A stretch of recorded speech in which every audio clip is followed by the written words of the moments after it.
game, and he'll run away from defenders in the run game. I think that is the kind of trait you can hang your hat on as a player, and let's get him on the team. We'll figure out a way to use this guy, and he'll be effective for us.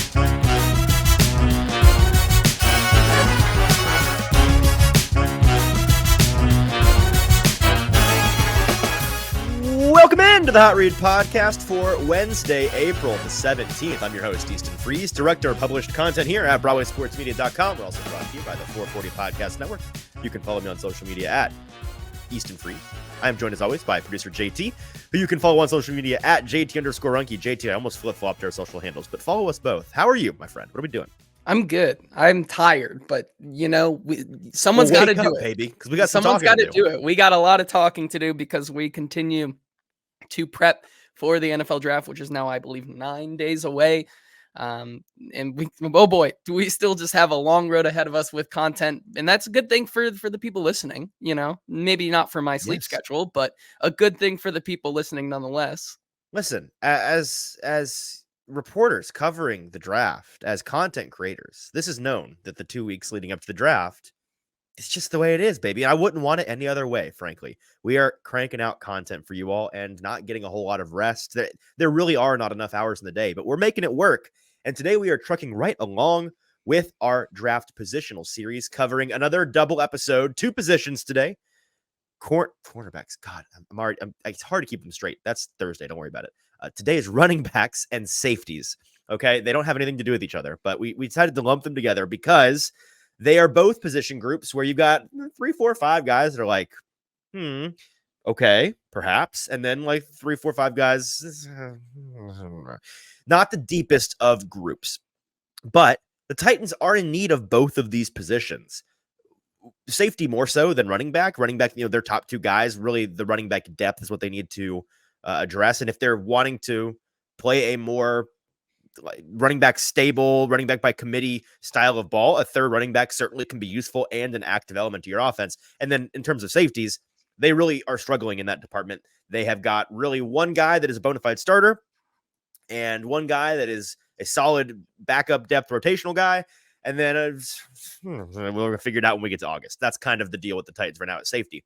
So you could absolutely see the Tennessee Titans addressing one of or both of these positions on day 3 in this draft. I don't think that's out of the realm of possibility at all. And because of the nature of these groups, like most of the guys we're talking about today, if not all of them, are going to be, day 3 guys the Titans could potentially target with one of their picks on not this Saturday, but next. So some exciting discussion to be had there. If you are following along with all of the Hot Read Podcast draft content, as every good boy and girl across America should be doing, we want to update you on where we are and where we are going. So just to give you a quick look at what our schedule looks like before we get rolling on today's show, skipping all the way to the draft, the most important thing is don't miss our draft live shows. That we're back. It's year 3 of the draft live shows. It's going to be a blast. It's going to be a hoot. We're going to have a great time. It's me. It's JT. We're going to be sitting and sipping and enjoying the draft along with you all, reacting live to all of the madness. Last year was a ton of fun. JT and I we were meeting last night, planning a little bit about what we want that to look like this year, and it's going to be a good time. We would love to react to not just what the Titans are doing, but what the entire first and second days of the draft are like with you all. And, it's kind of the culmination of what the last 3 months for all of us have been. We want to experience that alongside you guys. So we hope to see you guys there all of night 1 and night 2 next Thursday and Friday. We will be live on Broadway Sports Media's YouTube page, on 440's YouTube page, all over Twitter, wherever you usually find the show. Before that, next week, we've got a couple of episodes we'll be doing on, I believe, Wednesday. Let me double check here. On Wednesday, Mock Draft 2.0. So the last episode before the actual draft gets here, the final mock draft from us, my Mock Draft 2.0 will be coming out. We'll go through the entire first round, predicting what will happen, and a 7-round Titans mock draft. On Tuesday, we'll be joined by our friend, Sean McAvoy, quarterback coach extraordinaire, friend of the show, going through the top 10 quarterbacks in this draft class. And he has been spending a good amount of time this offseason with Will Levis and the entire Titans quarterback room over there. And so he's got some updates for us exclusively on the show as to what those guys have been up to, how they're doing, how they're feeling, some insights on what their offseason has looked like. So don't miss that one on Tuesday. On Monday, the do and don't draft prospects for the Titans, the 2024 edition of JT and I's big magnum opus article that goes on Broadway Sports Media's website. We'll be walking through that. We go through every single round, highlighting players that the Titans should and should not target and giving examples of why, giving reasons why. JT, you and I went through this list last year, or the last year version last night, and we're kind of like tallying up. Okay, this was a hit. We missed on this one. Pretty much a 65-70% hit rate last year, which I think is pretty solid. Now, a lot of these rookies, we don't quite know what they are. So a lot of guys we couldn't really give a thumbs up or a thumbs down to yet. But dare I say last year's edition, pretty accurate.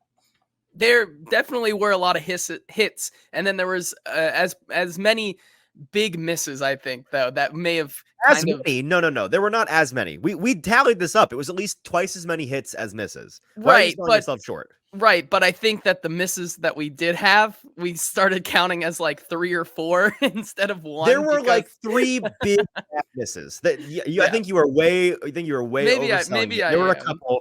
There were a couple like you wrote not to draft a certain wide receiver in the first round who went to a pretty solid situation and then played pretty well his rookie year. But I think that's situationally dependent, right?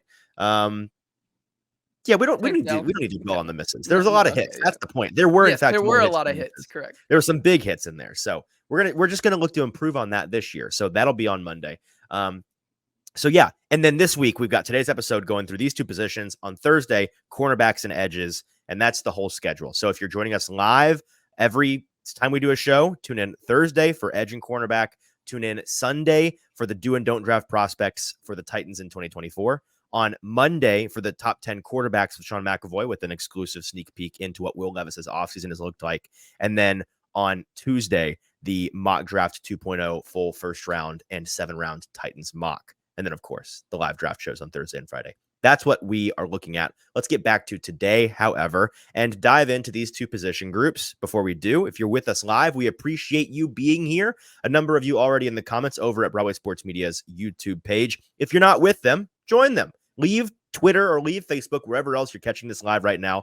Head on over to Broadway Sports Media's YouTube page. Find this live stream there, and then the comment section of that video is where you can be a part of the conversation today. Like Derek, who wishes us a good afternoon. Good afternoon to you, Derek. Kenneth, grilling steaks and ready to talk running backs and safeties. Love that. It's officially grilling season around here. It's warming up. I need to get the cover off the grill and fire that bad boy back up. I'm with you on that.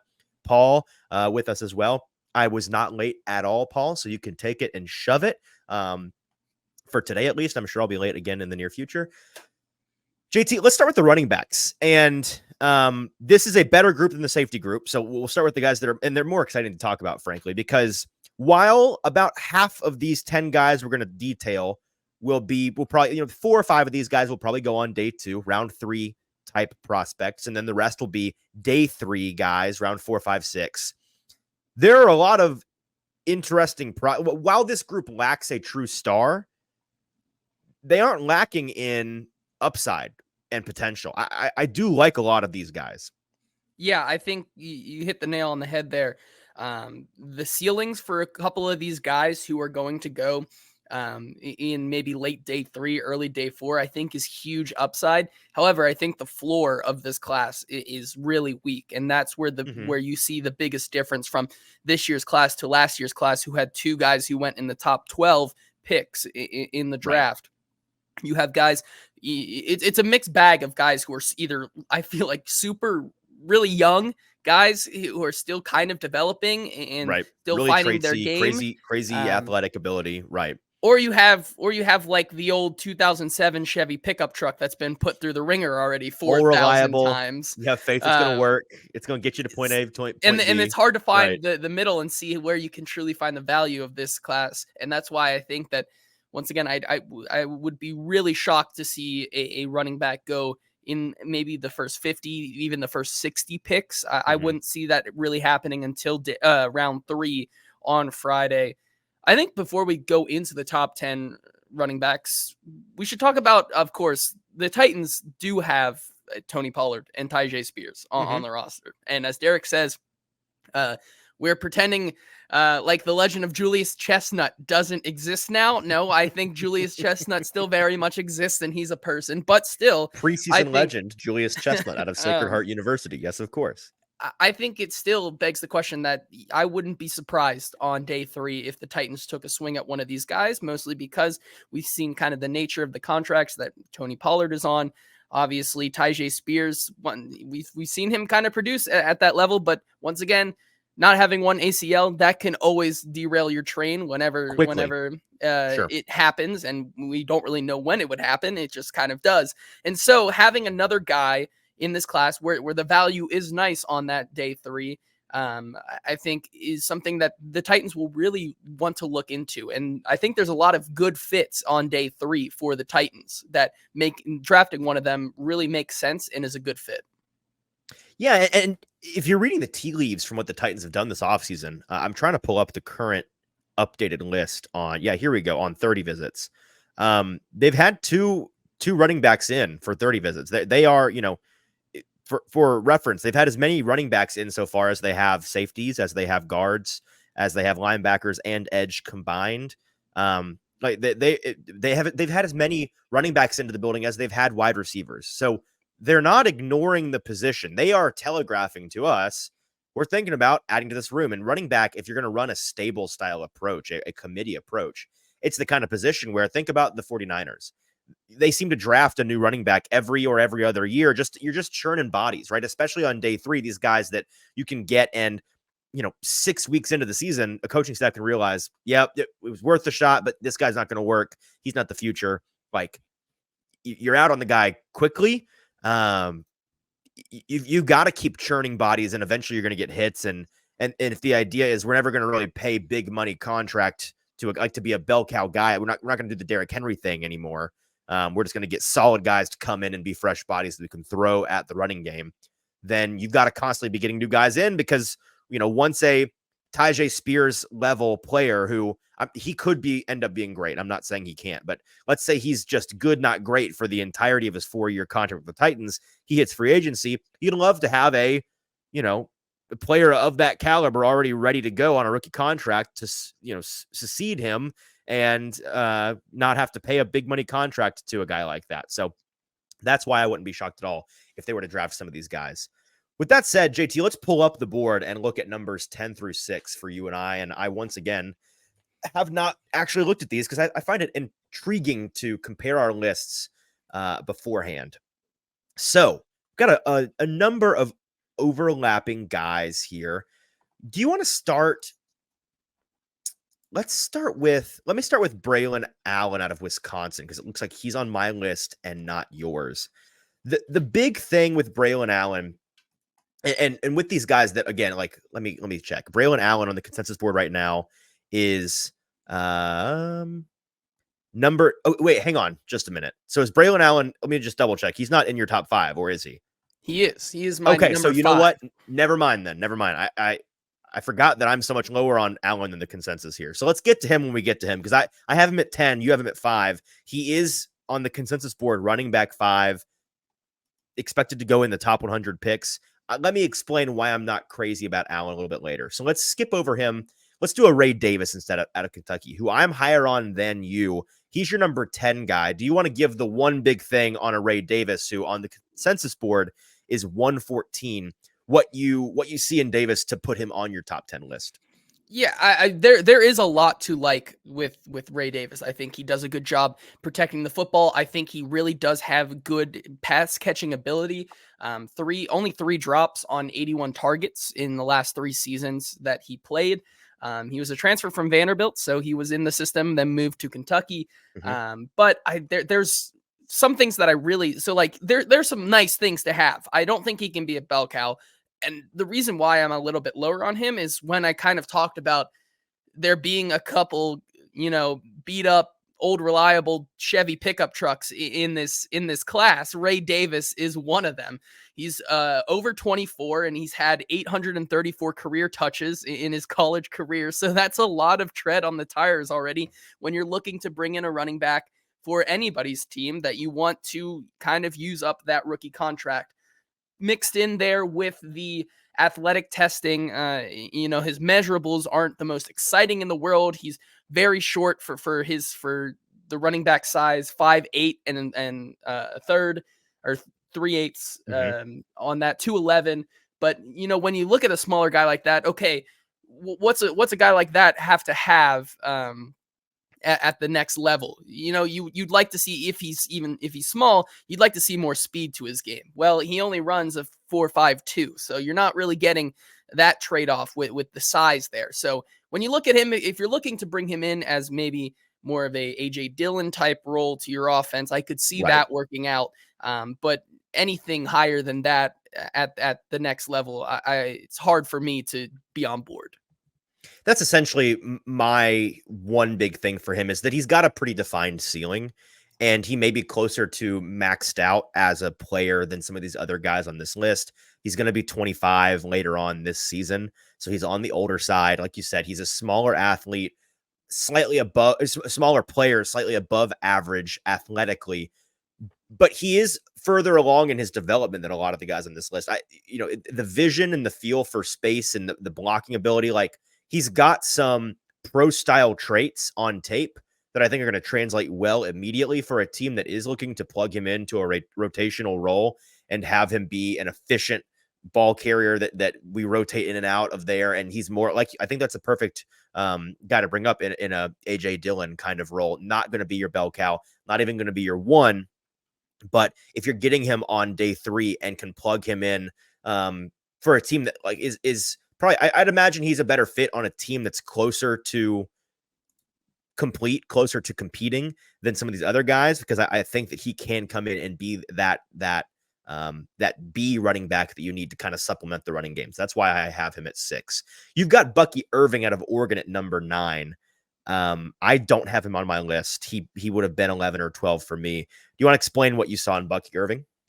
Yeah, I think that he really has the potential to be this year's Tyjae Spears type role guy in this class. That's what I kind of see him as. He's only 21 years old. He Young. is on the smaller side, 5'9", 192. So, he doesn't have the huge frame that you're looking for in a running back. So I think why he's low on this list for me and off of yours is that the size is definitely a concern. But when you look at Bucky Irving, first of all, Bucky is just an electric name. So like put that up on the board for top 10 draft names. Category. Sure. This draft cycle. But anyways, like his speed is fine as well. 4.55. So just like Ray Davis, he's smaller and doesn't really have that speed. But what I really like about him is that despite not having the speed, he kind of has similar traits to a Jahmyr Gibbs last year, in which the stop-start ability and the ability to kind of regain his top speed when he breaks away is really good. And that's why I think that this year he's that little speed demon that is not going to be the number one all the time. But you give this guy 3 or 4 carries, it could just be a home run swing for you on any given drive. And I think that's why, when you look at him, and how young he is, I think that's something that could be really enticing for a team.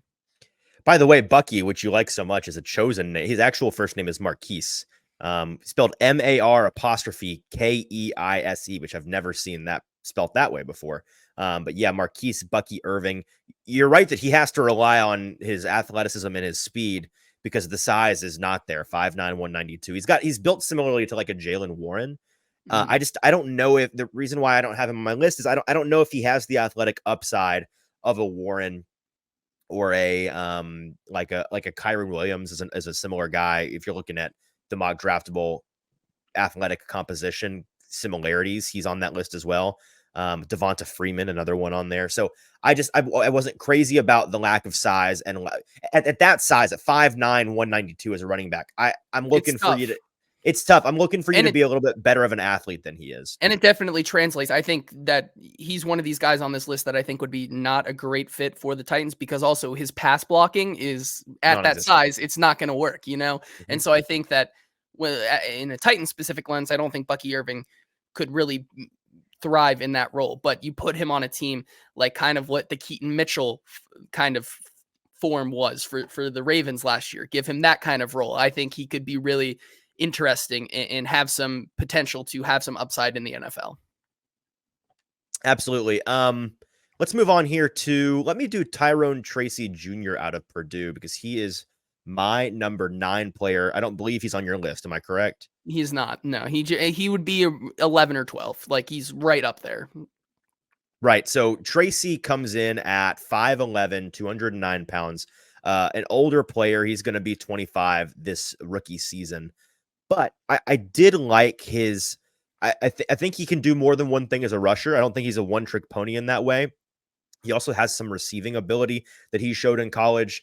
I just, when I watched some of his tape, when I was just trying to go through these day 3 guys and see who popped for me visually, who looked like they had some juice, Tracy was on that list for me. And so I like that he's well built. I think that he's got, he's got above average speed. He's got above average athleticism in general. And he's got a couple of tools in his bag as a runner that I like, that I think are going to translate well to the NFL. He's not somebody that is all just raw athlete, but doesn't really know what they're doing back there. He's got a plan as a runner when he attacks, and he can do more than one thing. So that's why I have him at number 9 on the consensus board. Tracy comes in at 174. So he's the kind of guy Tennessee could really look to get in round 5, 6, 7 if he were to fall. And I think have a player that, yes, there may not be a whole lot of meat on the bone with the age. And let me see how often he was run in college. So he didn't play a ton in college, and he was really efficient. In 2022, 8.1 yards per carry. In 23, 6.3 yards per carry, which went down because his volume went up dramatically. Really, 23 was his big year, but his highest volume year in 2023, he only had 114 carries. So despite that age, I think there is a lot of tread on those tires, and that's why I put him at number 9. Yeah, I'm with you on that one. I think they're, looking at the age, it's always important to put it into context, right? Seeing how much, even past the age, seeing how much he's been put through at that level. Glory Day in the comment says broke a tackle on a per touch basis higher than Bijan Robinson coming out last season, which I think goes to show you that he could be in that mold, where he could be that perfect fit between a Tyjae Spears and a Tony Pollard for this team to be that third guy in the rotation. All right, these next 2 guys we have at 7 and 8. We just have them flip-flopped, and they're both very interesting prospects for very different reasons. Let's start with Audric Estime out of Notre Dame, a running back who a lot of people were really, really high on. And then we got to Indianapolis, and this man ran his 40. And it didn't go great for Audric. It really didn't. It improved a little bit at his pro day, but his official 40-yard dash time is the 10th percentile, 4.71. And at 5'11", 221 pounds, he's on the bigger side, but not of a size that justifies not, being so slow, frankly. And it's strange because on tape, he doesn't look like he's lacking speed in that dramatically, at least. And then athletically, the rest of his testing numbers really strong. 86th percentile vert, 87th percentile broad, really strong 79th percentile bench. He's got long 91st percentile arms for a running back. So he's got the length to participate in the passing game. I don't know. What do you make of Audric? On the consensus board, he comes in at 106, and he has been up and down on people's boards as like very high on him. And then the combine testing numbers, and a lot of people are like, you can't do that. Can't do a 4.7 back. I don't know. I think there's still reason to have hope that he could be an impact player in the NFL. I definitely think so. If we didn't think that was the case, I don't think he'd be on either of our lists. Well, you have to wonder if like, maybe the way he just trained for the 40 is something that goes into that, because I agree with you. Thought he could just show up and try and just maybe, do it. It's interesting because I'm with you on that. When he breaks out and has that speed in game on tape, it looks like it's there, at least to the eye test, but when apparently you put a laser on it, things are totally different. And that maybe that's just the disconnect there. But I think when you look at a guy like Audric Estime, you look at someone who is durable, right? And I think that the upside with him is that the projection and comp for him at the next level, which I've seen in a multitude of places, is like former Seattle Seahawks running back Chris Carson. I think that when you look at him like that, and you could get the same kind of production a Chris Carson did, but have the better durability. I think that's something that you'd really want for a team looking for a running back on a rookie contract to be sort of your bell cow. Obviously, he's one of the youngest running backs in the class here. I don't even believe he might have just turned 21, if not. No, right he'll turn around 21 there. this year. Not yet. So super young. And that durability is still there. And you just have to wonder that maybe the speed, I guess that's just something that either you have to see to believe or just go with the numbers, right? Well, It's an and interesting he doesn't case. have to be this. Like, I think he's a power back at the next level. He can be a short yardage specialist, short yardage specialist in a committee on a team. Like, the power profile is strong. 892 yards after contact last season, which was 9th in FBS. I'm glad that you brought up his age, because that was what I had that written down, but skipped over it. Yeah, I think he can be a strong power back and a third down, short yardage specialist kind of guy who can develop into something a little bit more. But he's got the size and the athleticism outside of the speed that I think you can work with at the next level. Let's go to Isaac Guerendo, who is a very different type of player. He is on the bigger size, so similar build, 6 foot 221. But this guy can fly 90. Whereas Estime was a 10th percentile 40-yard dash guy, this is a 98th percentile 40-yard dash guy. And Guerendo, running back out of Louisville, by the way, he ran a 4.33 blazing speed, and you see it on the tape. I like this guy a ton. He wasn't even on my radar until after the Senior Bowl. I think I just caught wind of a conversation our buddies Zach and Sony were talking about him. Or no, I think Zach put him in one of his mock drafts, and I was like, who the heck is this Guerendo guy? I go and I watch, and I'm like, I like this guy a lot. And I think Zach pioneered this take that he's a uniquely, and this was before Tony Pollard was on the team, so it changes the math a little bit, but I think he'd be a unique fit for the Titans as a day 3 pick if they wanted to go running back, and he was there in the 4th, 5th, 6th round. I would not mind an addition of Guerendo at all. He's crazy athletic. The 40 is not like, it's not just the 40. He can jump out of the gym, 95th percentile broad, 97th percentile vert. He's agile, 71st percentile 3-cone drill. There's really not a whole lot to dislike about the guy at the college level. Pretty productive on a good Louisville team last year, 810 yards, but almost 250 in the receiving game. So versatile in that way, 6.1 yards per attempt. I think there's a ton to like about Guerendo, and I don't know. Part of me thinks he may go higher than everyone expects because there is just so much to like.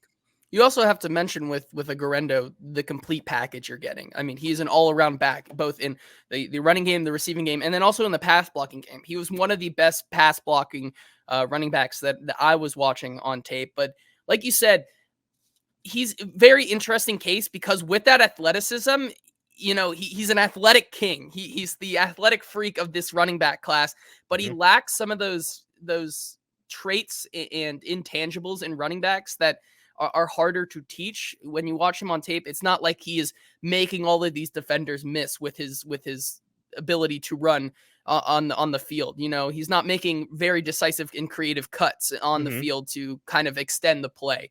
Now, I'm not comparing him at all to this player, but you also see on film that yes, he has the speed like that, but sometimes you kind of have to give him the wide open lane for him to continue going, like to get him going, like as we saw in the later stages of a Derrick Henry's career, where it's like that speed it's there. You just have to, you got to let him get up to it. And I think that's something I saw in his game that, may knock him a few points, but I mean, the athletic traits are there. And if you're looking to swing on a guy who's, despite being 23, 24, still has not that many carries in his career at the collegiate level, I think he's a pretty safe bet if you want to base on the traits alone.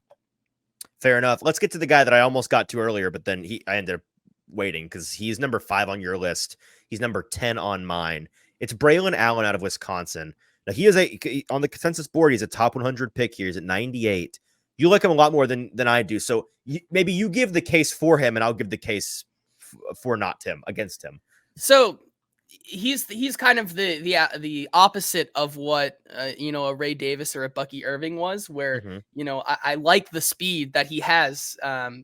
with also being super tall. I mean, he's 6'1" and 2/8, 235 pounds. This dude is a wrecking ball, and he plays like it. With the speed to go with to boot with that. Also To boot with that. No, I yeah. agree.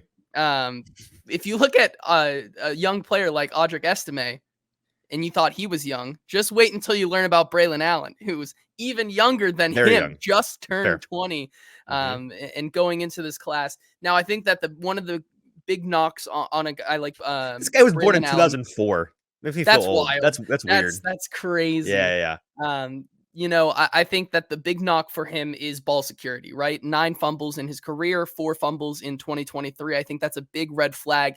But all things considered, I think with the patience that he plays with and that speed at that size, I think that there could be really something for a team that really wants to bring in a young RB1 to their team. So I agree with a lot of that, and he is on my top 10 list. So I like him. I think inside the top 100 is really rich for my blood with this guy. The primary reason why he's lower on my board is I put on the tape and it just doesn't do it for me. I don't know quite why, but I didn't see a whole lot of burst. I didn't see a whole lot of versatility. He strikes me as the path for him to be successful at the NFL level, I think, is a pretty narrow one. Does not offer a ton of upside in the passing game. He's not super creative as a runner from what I've seen. There's a significant track record for injury is another big reason why he missed time due to injury every single season in college. So there's just things that and again, the age is a big selling point. The production in college, I believe, make sure I'm not crossing my wires here. Yeah, very productive in college, almost 1,000 yards every season that he played. But, I don't love him from what I saw on tape. And maybe that's just, maybe I need to watch more games of him because a lot of people seem to like him a lot. I wasn't wowed by any one element of his game.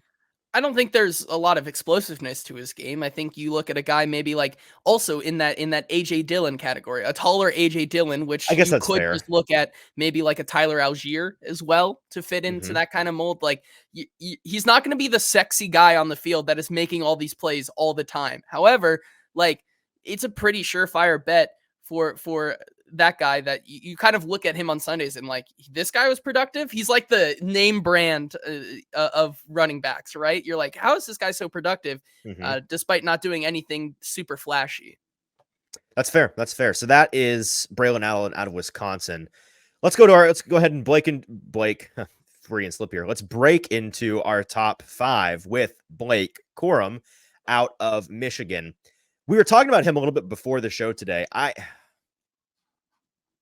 finalized this list today for the show. I've been tinkering with this list for a couple of weeks now. And I am already, as I'm saying it out loud, wishing I had him a little bit lower on my list. I don't love anything about Blake Corum's game. I really don't. If I had to pick of my top 5 players, who's most likely to be the bust, it is by far and away Blake Corum, because I don't think he does anything particularly great. He just does everything good, fine, if that makes sense. He is running back 3 per the consensus, 72 on the consensus board. If somebody takes him in the top 75 picks, I don't see it at all. JT, do you share this sentiment? I mean, yeah, it's another one of these pickup trucks with a lot of tread on the tires for a guy that I think it maybe worked well because of the system that he also was playing in. I'd be interested to see him in a different system. I think that you also have to put his size into contention there. Not the biggest frame in the world for a guy in that kind of system, and was still able to make it work. So 5'8", 215. Yeah, there are things to like about his game. I think he does have some shiftiness and creative running ability. You do? I think so. Okay. If you look on some of the plays, I didn't find him particularly elusive at all. If you look at especially the Penn State game, I think that a lot of the reason of why that they were continuing to be able to pound the rock in that game, especially against the pretty stout Penn State defense, was on the back of Blake Corum, and not just shoving the ball for like 3-4 yards. It was Blake Corum's ability he wasn't playing every snap, but the ability for him to make plays with the opportunities he was given that I really liked on that tape. So why I have him not in my top 5 right though, I think is the concerns of, so much tread on the tires for a rookie running back coming out, that there are still some concerns for me. Yeah. Yards after contact is another thing he doesn't do particularly well. 2.42 yards after contact in college, which was well below average. Yeah, man. Only 600. So he had 1,200 yards and change last year, and less than half of them came after contact, which was 61st in FBS. He's not a big game, not a big play creator either. Only 13 carries of more than 15 yards last year, tied for 89th in the FBS. I just think he's like a steady Eddie, boring guy. You know what? He kind of reminds me of another Michigan running back who came out a couple of years ago who may or may not be a Tennessee Titan. So, that, like, there's a little Hassan Haskins here to me where I'm just like, I don't know what I'm supposed to be excited about with this guy. Yeah, I think And that's yet fair. I have number 5.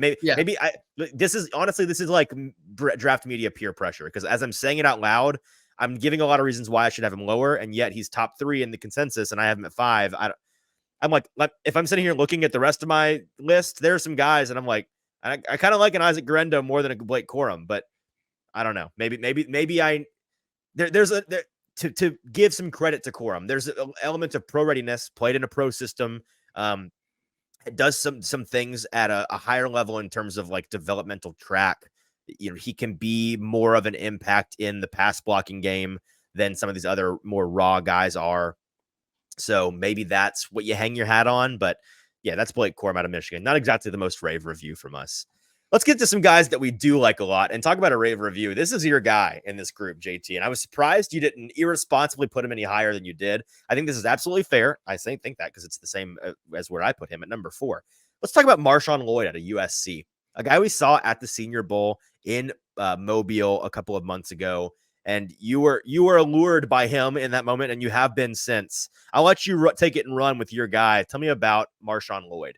Yeah, so Marshawn Lloyd, I think, is one of the better prospects in this draft class from just from an overall standpoint, right? He goes to the Senior Bowl. I think he was, bar none, the best running back at the Senior Bowl that week. He kind of, for his size, he comes in at 5'8" and 6/8, 220 pounds. So he's a shorter, bigger, more muscular back. But what I saw at the Senior Bowl, his receiving ability is what really caught my attention there. The pass catching ability that he had for that kind of size, I think, is something that I think really stood out. And then pair it with the 40-yard dash time of 4.46. This dude really does have some burst. Went and played in the USC system with Caleb Williams. I think that also is a big thing of why he's not higher. Maybe just playing in that system at USC maybe limited some of his opportunities. I know we want to pretend there weren't fumbles, but there were fumbles. I was getting there. If I had to play devil's advocate, the man needs to hold on to the ball. Yes, he does. He had 3 fumbles in 2023, 8 for his career. So kind of like Braelon Allen, one of those guys who, ball security is a big thing. But before going to USC, was one of the most productive running backs at South Carolina when they had their really good season in 2022. If you go back, how about that? Yes, USC to the lesser USC. If you look at some of the tape with, especially in the game against the University of Tennessee back when he was with South Carolina, dude was playing with his hair on fire, and I think that's something that you can see at the next level, and that teams could get really excited about. Yeah, I like a lot about Marshawn Lloyd. Very athletic guy. 82nd percentile 40-yard dash, ran a 4.46. You gave a lot of great reasons to believe in a Marshawn Lloyd. Let me play a little bit of devil's advocate. The fumbles were a thing on tape. He does a handful of boneheaded things every game where you're like, what? Just it's blocked for you. Hit the hole right there. Quit. You're making it too complicated. You're doing too much a little bit out there. I think that kind of thing can be coached out of him. He's a starting caliber NFL athlete, and he's a spark plug kind of guy. So he's got short area quickness, smooth footwork. I like, relatively instinctual when he's doing what is schemed for him and not trying to overthink it a little bit. But again, if I'm playing advocate here, never carried a heavy workload in college, and he's not super proven in the passing game. So there are some elements to his game that, leave a little bit to be desired in that way, but super elusive. When he was involved in the passing game, there were flashes there. So I'm not saying he can't be that guy. We just didn't see it a whole lot in college. Overall, on the consensus board, he comes in at, I think, 115. So 113. I would not mind that at all at the top of day 3. Marshawn Lloyd added to your team. I think he adds a little bit of juice for you. Okay, let's move on to the next guy here. Let's do Trey Benson. Because we have the top 3 here, but just in a different order. And I think when you look at this order, it's more of with this top 3, as we've seen for a lot of the upper of this group, it's really a pick your flavor type thing. I think for you, you're going more. Maybe correct me if I'm wrong, but it looks like on your list you're going for more of the build and the elusiveness of a running back more than the speed of because with Jaylen Wright, that's just like a little Tasmanian devil versus a Trey Benson who's more reserved in that aspect, I think. I just see a more pro-ready player in Benson. He's a sturdy tackle breaker. He's instinctual. He's got short area quickness despite being 6 foot 216, so on the taller side, but not super heavy. His tape was my favorite to watch out of any of these guys. I think that the speed is something that jumps off the page. Ran a 4.39, so he's got vertical ability when used in the passing game, and he'll run away from defenders in the run game. I think that is the kind of trait you can hang your hat on as a player, and let's get him on the team. We'll figure out a way to use this guy, and he'll be effective for us. 21 years old, so certainly not somebody that you're worried about having too much tread on their tires. He's a playmaker. He was constantly on tape doing creative things and making yards for your team, which is a valuable trait that is kind of an intangible. Like this guy makes things happen that aren't necessarily schemed for us. They aren't necessarily a part of the plan, and that's a good thing, and that's something you can hang your hat on with an NFL prospect. He is on the consensus board at 61.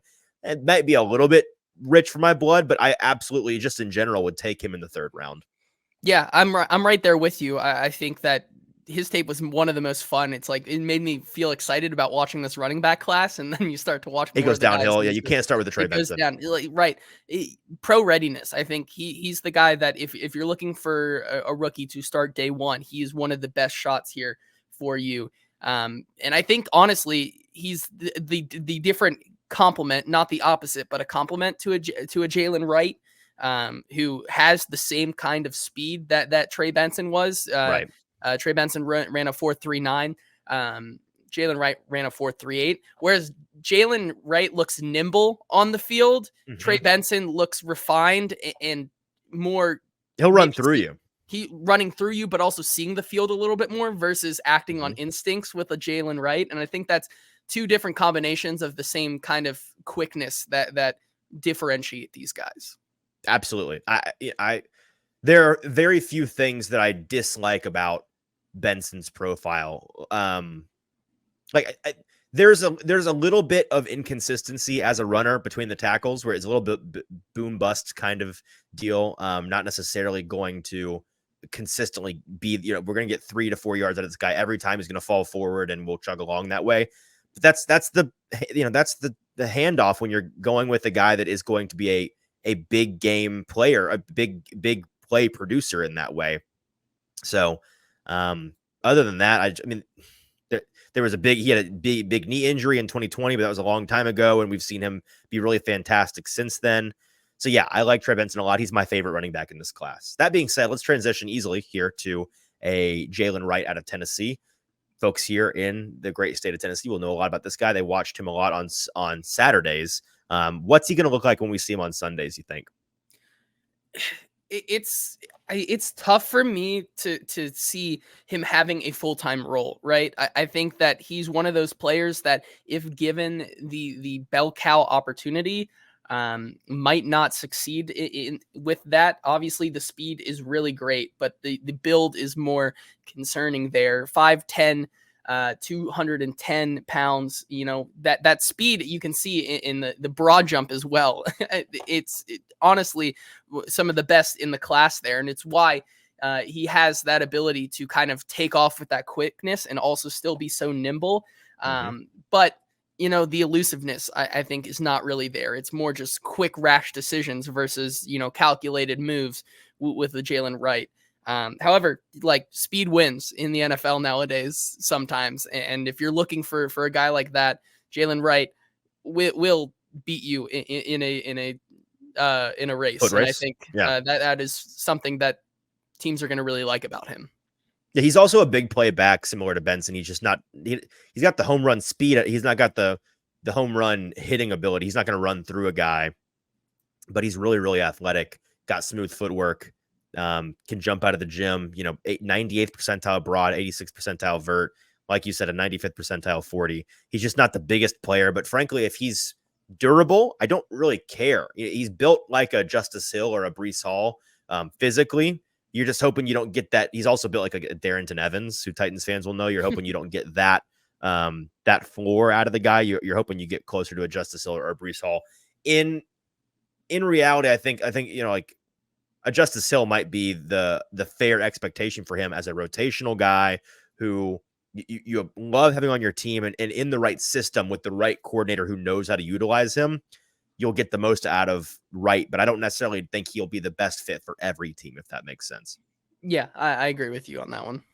All right, let's get to and by the way, he's number 76 on the consensus board. So he is consensus running back 4. He is my running back 3, your running back 2. You have the consensus number 1 running back in this class as your number 1 back. He's my number 2 back. It's Jonathan Brooks out of Texas. This is the only guy that wouldn't shock me to see go in the top 50 picks. If one were to go, he wouldn't shock me to go in the second round and be the first guy off the board, because people really, really like this guy.